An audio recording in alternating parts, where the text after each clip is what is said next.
नमस्कार। आज मैं आई हूँ सेक्टर 122 122 सेक्टर नोएडा। पिछले दिनों से यहाँ के जो रेसिडेंट्स हैं इनके बीच में कुछ हलचल सा हो गया था। काफ़ी कैंडल मार्च हो गए थे, बहुत सारी इश्यूज़ हो गए थे। लेकिन मैंने जब मुझे कांटेक्ट में आ गई तब मुझे पता चला कि क्या हुआ है। लेकिन वो मैं कहने से अच्छा होगा कि यहाँ के जो प्रेसिडेंट है वो ही बताए इसके बारे में, तो अच्छा लगेगा आप लोगों को और आपको अच्छे से जानकारी मिल जाएगी क्या हुआ है। चलिए डायरेक्टली प्रेसिडेंट जी से मिलते। नमस्कार सर। नमस्कार मैडम। क्या हुआ कि आज के 20 दिन पहले अचानक जब सुबह अखबार देखा तो अखबार में देखा कि एक विज्ञप्ति आया हुआ है।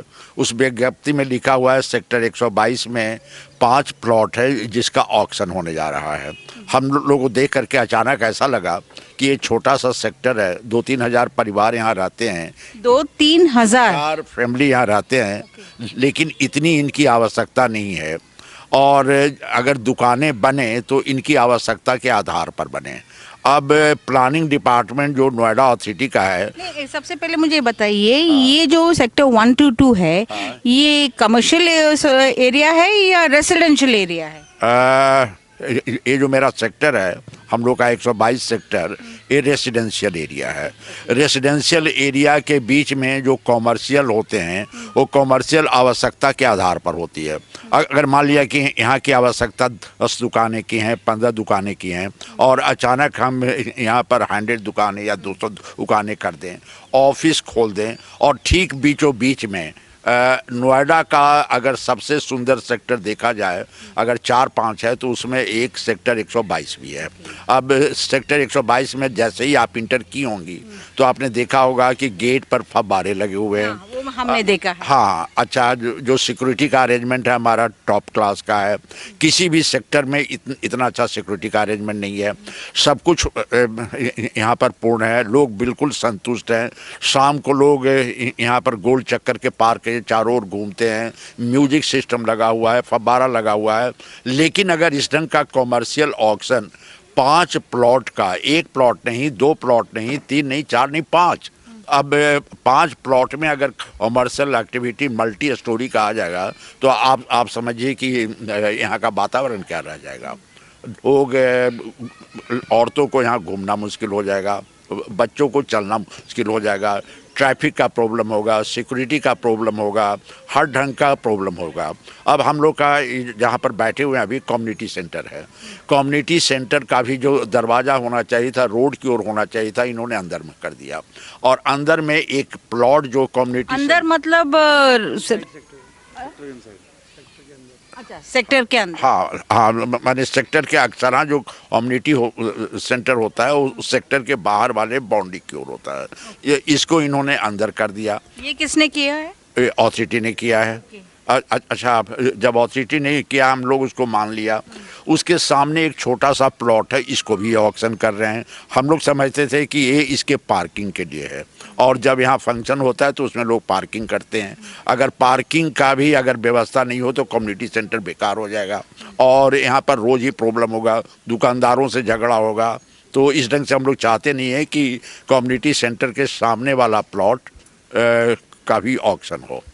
अच्छा, इसके अलावे एक प्लॉट है, उसको हम लोग कहते हैं E2 है 4800 स्क्वायर मीटर का। अगर 4800 स्क्वायर मीटर में 8 मंजिला अगर बिल्डिंग बन जाए और वहाँ पर ऑफिस कम्प्लेक्स बन जाए तो 8 मंजिला बिल्डिंग? जी, मैंने हम लोगों ने जो सुना है कि इसका जो प्रपोजल है वो 8 मंजिला बिल्डिंग का है। अगर 8 मंजिला बिल्डिंग यहाँ पर अगर बन गया तो यहाँ पर तो लोगों को मुश्किल हो जाएगा। कम से कम 8 मंजिला बिल्डिंग में 2-3 हज़ार एम्प्लाई होंगे। अगर 2-3 हज़ार एम्प्लाई का यहाँ पर गाड़ियाँ आएंगी, रेस्तरां उनके लिए होगा, फिर और फैसिलिटी चाहिए। तो इसलिए हम लोग इसके विरोध में हैं कि दुकानें यहाँ पर हों। हम लोग की आवश्यकता के आधार पर अथॉरिटी हम लोग से पूछे कि क्या आपकी आवश्यकता है और हम लोग उनको बताएंगे कि आपने जो प्लॉट छोड़ा था यहाँ के नीड के लिए छोड़ा था, कॉमर्शियल के लिए नहीं छोड़ा था। इसके आपके पास कोई पुरावा है कि नीड के लिए है या कुछ? हाँ, माने एज पर रूल जहाँ भी ऐसे हैं, जहाँ भी सेक्टर होते हैं, तो वहाँ पर जो दुकानें बनती हैं ज़्यादा से ज़्यादा 2 मंजिल की बनती हैं। मान लिया कि और भी जितने सेक्टर नोएडा के हैं, तो वहाँ पर जो भी दुकानें हैं तो 2 मंजिल की, 2.5 मंजिल की है। लेकिन 8 मंजिल की अगर दुकानें यहाँ बन जाएं या बिल्डिंग बन जाए, वो तो फिर मॉल कहा जाएगा ना? बिल्कुल ही माने उस ढंग का कम्प्लेक्स हो जाएगा। तो सारे प्रॉब्लम जो सिटी का, जो करोल बाग का प्रॉब्लम है, वो करोल बाग का प्रॉब्लम सेक्टर 122 में हो जाएगा।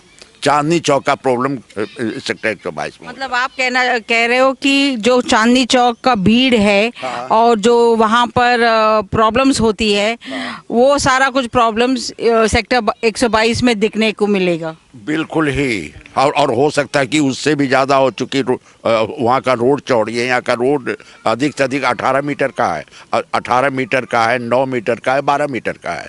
अगर 12 मीटर के रोड के ऊपर या 9 मीटर रोड के ऊपर अपनी जो गाड़ियाँ हैं वो पार करना मुश्किल हो रहा है, अगर 3-4 हज़ार एम्प्लाई बाहर के यहाँ आ जाएं तो उनका क्या हालत होगा। उनके लिए भी प्रॉब्लम, हम लोग के लिए भी प्रॉब्लम, और यहाँ पर रहना लोगों के लिए बहुत ही मुश्किल हो जाएगा।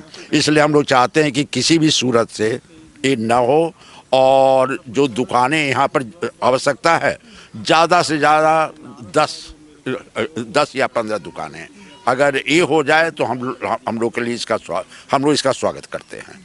लेकिन अगर ऐसी हो जाए तो ये तो हर के लिए मुश्किल, और लेडीज लोग खास करके, बच्चे लोग इसके विरोध में हैं कि हमारा फ्यूचर क्या होगा। मान लिया हम लोग तो ओल्ड एज के हैं, लेकिन जो छोटे बच्चे हैं वो विरोध में आ रहे हैं। आपने सुना प्रेसिडेंट की आवाज़ अभी, और मैं अभी उनसे और कुछ सवाल करना चाहूँगी।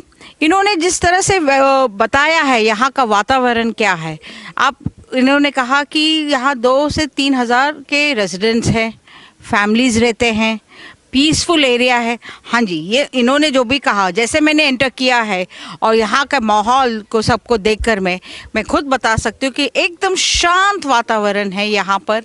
और इस वातावरण के अंदर अगर कोई कॉम्प्लेक्स आ जाता है, मल्टी स्टोरी कॉम्प्लेक्स आ जाते हैं, ऑफिशियल एरियाज़ हो जाता है, तो काफ़ी दिक्कतें हो जाएगी, क्योंकि सेफ्टी पॉइंट, सिक्योरिटी पॉइंट और लेडीज़ का मूवमेंट होना, ये बहुत सारी डिफ़िकल्ट होंगी। बिकॉज बच्चे खेलते रहते हैं, आए दिन यहाँ वहाँ खेलते रहते बच्चे हैं, तो खेलेंगे ही ये, तो उनका वो जो क्या कहते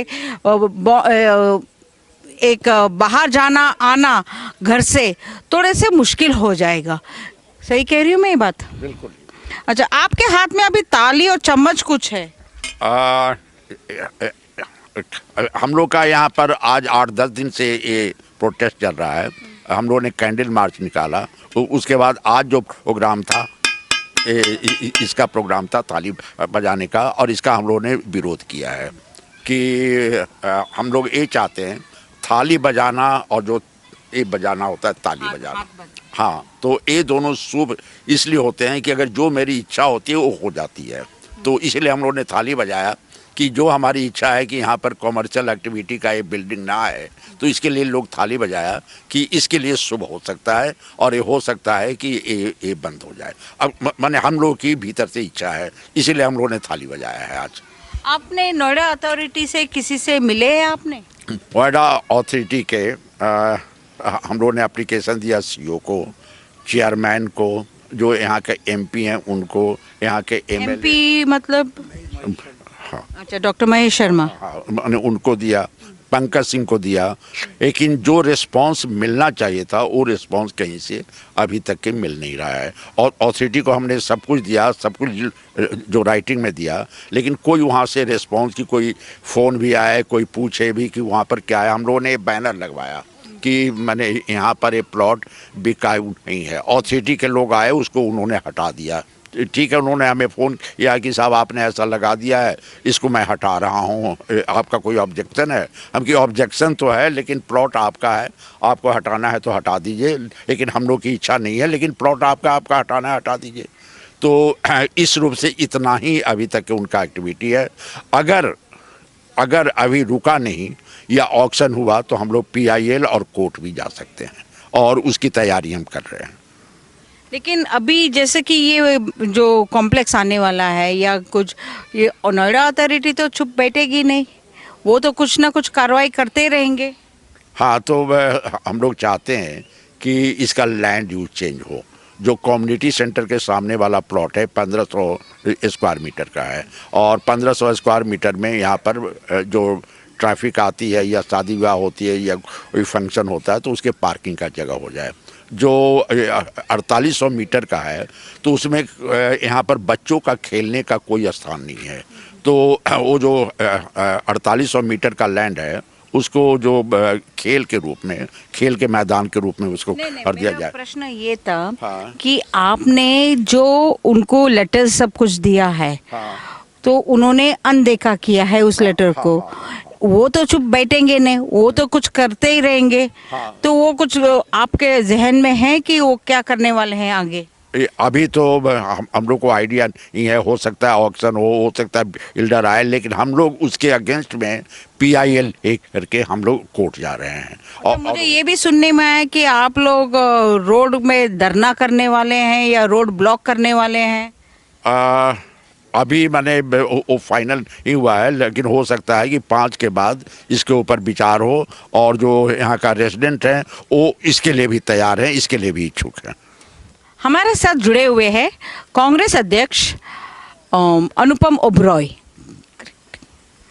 मिस्टर अनुपम ओबरॉय, आप बताइए, इस नोएडा अथॉरिटी ने जो इन्होंने क्या कहते हैं ऑक्शन करने वाले हैं, उसके ऊपर आप लोग ने क्या स्टेप्स लिया है? देखिए, पहले तो हमारे लिए ये रेजिडेंशियल सोसाइटी में लोग जो यहाँ पे रहते हैं उनके लिए ये बहुत बड़ा शौक था कि ऐसा लग रहा है जैसे हमारे सब भंवरे ने खिलाया फूल फूल जो अब ले जाएगा राजकुमार। ठीक है, अच्छा, राजकुमार यानी नोएडा अथॉरिटी। बिल्कुल। तो क्योंकि इस सेक्टर को बसाने में आज हम यहाँ पे 8-10 साल से रह रहे हैं, और हमने इस सेक्टर को तब से देखा है जब यहाँ पे जंगल हुआ करता था। आज जब ये सेक्टर पूरा बस गया है तो अब ऐसा लग रहा है कि बाहर वाले आके ये गेटेड कॉम्प्लेक्स के अंदर इस गेट्स को मैनेज करने में हमने इतने साल लगाए, गेट्स को बंद करने में, और इसको इतना सिक्योर एनवायरनमेंट यहाँ पे बनाने के लिए। और शायद सेक्टर 122 में कहूँगा कि सबसे सुंदर सेक्टर है आज। उस सुंदरता का रीज़न ये नहीं है कि यहाँ के लोगों ने यहाँ पे जितने पेड़ लगाए, अगर मैं कहूँगा यहाँ की कम्युनिटी ने तकरीबन यहाँ पे 5000 से ज़्यादा पेड़ लगाए हैं, जो कि यहाँ के बच्चों के लगाए हुए हैं। यहाँ पे हमारी मदर, हमारे फादर, उनके द्वारा लगाए गए यहाँ पे पेड़ हैं। तो अब ऐसा लग रहा है, और ये सेक्टर बहुत ग्रीन है। ओके, इसकी सारी ग्रीनरी, इसका जो पूरा व्यू है वो पूरा व्यू ही खत्म हो जाएगा। मतलब ये जो पूरा एनवायरनमेंट आप लोग ने खड़ा किया हुआ है, एक साम्राज्य बोलते हैं ना, एक राजा ने एक साम्राज्य जो बनाया है। हमने छोटा सा गांव बनाया है। ठीक है, हेल्दी एनवायरनमेंट है। हमने हेल्दी एनवायरनमेंट बनाया है। यहाँ पे लोग, अगर आप कभी शाम को आके यहाँ पे माहौल देखें, यहाँ पे जिस तरह से खुली सड़कों में बच्चे खेलते हैं, यहाँ पे लोग जॉगिंग करते हैं, यहाँ पे लोग योगा करते हैं, उसी जगहों के ऊपर आप आके कमर्शियल कॉम्प्लेक्स थोपना चाहते हैं। हम कमर्शियल कॉम्प्लेक्स को अपोज नहीं कर रहे, लेकिन एक कॉलोनी की रिक्वायरमेंट कितनी होती है आपके मतलब यहाँ पे 1200 घरों के लिए, 1500 घरों के लिए आपको कितना चाहिए? आपको 20-25 दुकानें चाहिए, बहुत हैं। जैसा कि होता है किसी भी सेक्टर के लिए 20-25 दुकानें बहुत होती हैं जो उनकी इंटरनल रिक्वायरमेंट्स के लिए होती हैं। लेकिन आप यहाँ पे तकरीबन 120 कमर्शियल शॉप्स, और उसके अलावा तकरीबन हमारे एस्टीमेट FAR के हिसाब से कुछ तकरीबन 350 ऑफिसेज। क्या करेंगे हम इसका? मतलब इस सेक्टर के अंदर पार्किंग स्पेस ही इतनी नहीं है। और हमने उसके लिए एक RTI भी डाला नोएडा अथॉरिटी को, जिसके अंदर हमने उनसे पूछा कि किसी भी कमर्शियल एरिया के लिए उसके सामने की रोड कितनी बड़ी होनी चाहिए। हमको उसका जवाब नहीं मिला। हमने एक और RTI डाला है इसी कमर्शियल कॉम्प्लेक्स के संदर्भ में कि नियरेस्ट घर, एक रेजिडेंशियल घर कितनी दूर होना चाहिए किसी इतने बड़े कमर्शियल कॉम्प्लेक्स के लिए। ठीक है, इन दोनों का अभी तक कोई जवाब नहीं आया है। जब भी हम RTI पोर्टल पे देखते हैं, उसको खोलते हैं, तो वो ये कहता है कि इस डिपार्टमेंट को फॉरवर्ड कर दिया गया, अभी रेजिडेंशियल को फॉरवर्ड कर दिया गया, रेजिडेंशियल ने कमर्शियल के GM को फॉरवर्ड कर दिया है। बस वो फॉरवर्ड चल रहा है, लेकिन जवाब नहीं आ रहा है। मतलब एक जैसा कि एक आम जनता कोर्ट में गुहार लगाते हैं, तारीख पे तारीख, यहाँ पर फॉरवर्ड पे फॉरवर्ड। बिल्कुल बिल्कुल, ये फॉरवर्ड चलता रहेगा। इसीलिए मतलब अब हम मतलब यहाँ पे सेक्टर में सब नौकरी पेशा लोग हैं, बिजनेस वाले लोग हैं, लेकिन आज की डेट में रोज़ हम शाम को यहाँ पे प्रोटेस्ट करते हैं, मतलब कभी कैंडल मार्च निकाल रहे हैं, कभी थाली बजा रहे हैं, कभी बैठ रहे हैं। लेकिन ये सब जो शायद करने ये से, हमारा काम नहीं है। ये जो सब कर रहे हो आप लोग, ये आवाज उन तक पहुंच रही है? बिल्कुल पहुंचेगी, इसीलिए कर रहे हैं क्योंकि हमारा एक प्रतिनिधि मंडल यहाँ के एमएलए से भी मिला था और हमने ट्वीट भी किए हैं नोएडा अथॉरिटी को। वैसे तो हर चीज़ का जवाब मिल जाता है, लेकिन इसके ऊपर हमें कोई जवाब नहीं मिल रहा है। और आपने कभी टेलीग्राम, इंस्टाग्राम इसमें सब किया है? I think Twitter is good enough. Insta पे मेरे ख्याल से नोएडा अथॉरिटी, इंस्टाग्राम पे तो नहीं होगी। ट्विटर पे तो है। हाँ, ट्विटर पे किया है। I think they are even on Telegram. I don't know about it, but Twitter yes we have done. And हमने एक फॉर्मल लेटर जो कि मुख्यमंत्री को दिया है उसको, और उसकी प्रतिलिपि सीसी हमने डीएम, सीईओ इन सबको भेजी है। आपको क्या लगता है क्यों ऐसा कर रहे हैं? उनको एक्चुअली में ह्यूमैनिटी या empathy for the residents Noida authority के पास है नहीं, ये हमें लगता है। उनके लिए हर चीज़ सिर्फ रेवेन्यू है, और revenue at the cost of people's life और security is something we will not accept. Revenue means, see, now 2022 elections are on. So this revenue, what is going to be generated, क्या ये election में use होगा? No comments, because I don't know. मतलब elections भी अगर लोगों के लिए इलेक्शन होते हैं, अगर वो भी लोगों की जान लेके लेने हैं, तो ये तो गलत है फिर। आपने कांग्रेस अध्यक्ष का आवाज सुने हैं, अब देखते हैं उनका सचिव जो बैठे हैं वो क्या कहते हैं, उन्होंने क्या रणनीति आगे प्लानिंग किया है, उनसे बात करते हैं। हाँ जी, नमस्कार, आपका शुभ नाम? नमस्कार जी, देवेंद्र कुमार तो आप सचिव हो यहाँ के, जी। तो आपने क्या एक्शन प्लान किया है आगे का? एक्शन प्लान मैम अब देखो अथॉरिटी के ऊपर है। जो हम अभी करते आ रहे हैं पीछे के एक हफ्ते से कंटिन्यू, हम रोज़ कैंडल मार्च कर रहे हैं, थाली बजाना कर रहे हैं, लोगों को धरना प्रदर्शन प्रोटेस्ट हमारा चल ही रहा है। अब कल का इनका सुना है ऑक्शन है इसका, अगर कल ऑक्शन में आता है तो हम, जैसा हमारे अध्यक्ष जी ने बताया कि हम कोर्ट जाएंगे, PIL डालेंगे, मतलब जो भी हम पे होगा हम वो सारी चीज़ें करेंगे। ऑक्शन है कल, तो मतलब एवरीथिंग इज प्रिपेयर्ड देन? बिल्कुल। तो फिर आप बाद में कोर्ट जाने से कुछ फायदा होगा? हाँ, फ़ायदा होगा, फ़ायदा क्यों नहीं होगा। कोर्ट तो सबके लिए है, कोर्ट तो सबके लिए, कोर्ट हमारी भी सुनेंगे भाई। उन्होंने जब देखो, हम कमर्शियल के खिलाफ नहीं है, कमर्शियल बनाइए, लेकिन कमर्शियल जितना हमको चाहिए उतना बनाइए। जो ये बहुमंजिला इमारत खड़ी कर रहे हैं, जो यहाँ पे ये मॉल बना रहे हैं, हम वो मॉल के खिलाफ हैं, हम कमर्शियल के खिलाफ नहीं हैं। जो इन्होंने 4-6 साल पहले भी हमने कमर्शियल की डिमांड की थी, उस टाइम पे इन्होंने दिया था हमको कि 2 से 2.5 मंजिल की दुकान बनाते हैं हम, लेकिन वो फेल कर दिया अब इन्होंने। अब सुना है कि बिल्डर को प्लॉट बेच रहे हैं ये पूरे।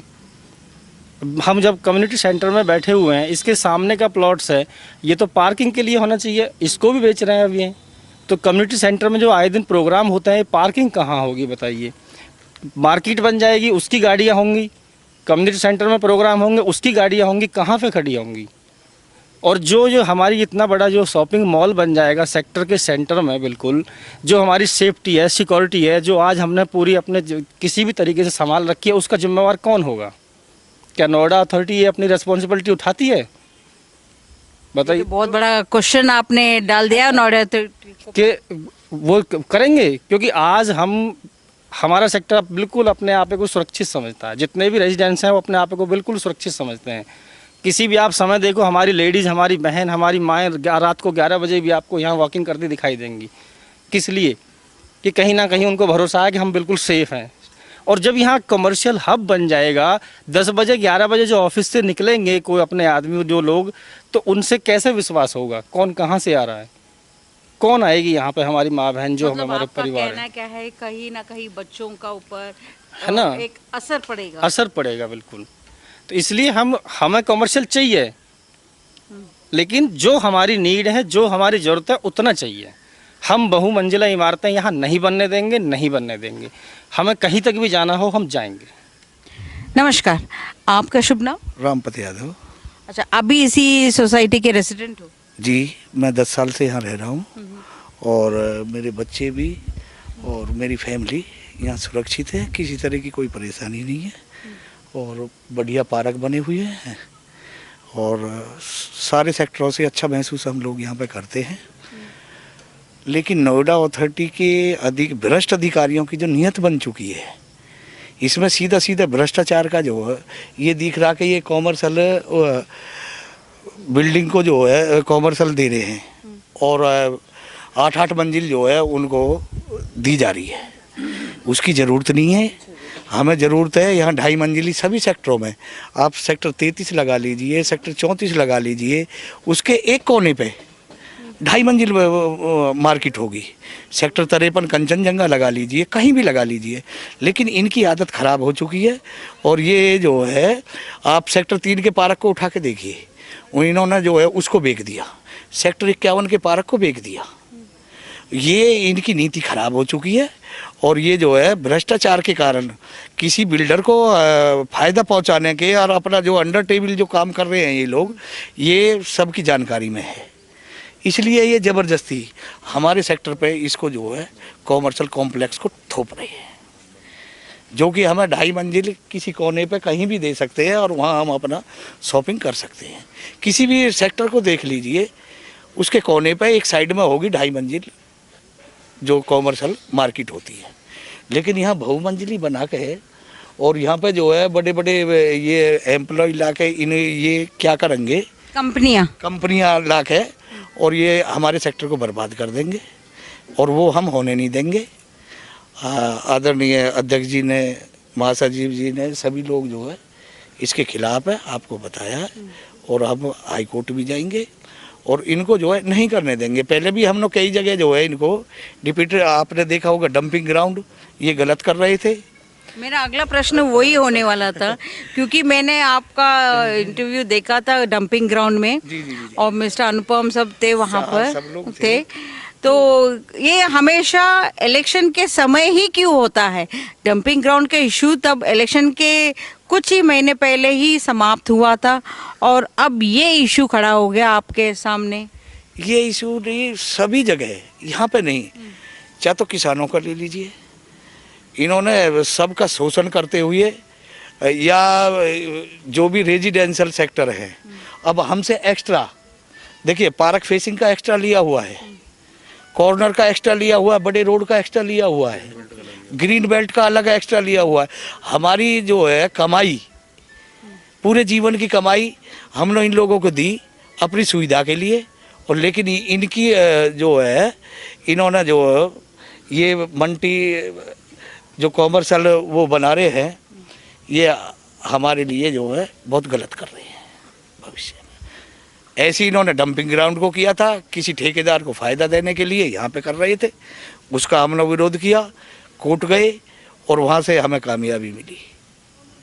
बहुत सारी चीज़ें हैं, ट्रांसपोर्ट नगर है, ट्रांसपोर्ट नगर हम लोग ज़बरदस्ती बसाए, ये नहीं बसा रहे थे, इसको बेच रहे थे, इसको बेच रहे थे, कॉमर्शियली बेच रहे थे, इसको भी बिल्डर को दे दिया था। लेकिन हम हाई कोर्ट गए, हाई कोर्ट की ऑर्डर की कॉपी है मेरे पास में और हम अब भी जाएंगे, अपने सेक्टर को बचाना है हमें किसी भी हालत में, तो हम लोग जाएंगे। आपने सुना सेक्टर 122 के इशू क्या है और मैं उम्मीद करती हूँ सरकार से और आम जनता से कि आज इनके साथ हो रहा है, कल कहीं आपका सेक्टर,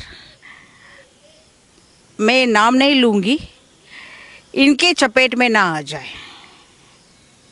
मेरा मतलब कहने का मतलब है नोएडा अथॉरिटी के चपेट में ना आ जाए। तो आज इनको सेक्टर 122 को बहुत आम जनता की एकदम से सपोर्ट और न्याय चाहिए, तो उनका सपोर्ट करने के लिए आप सब लोग खड़े हो जाइए।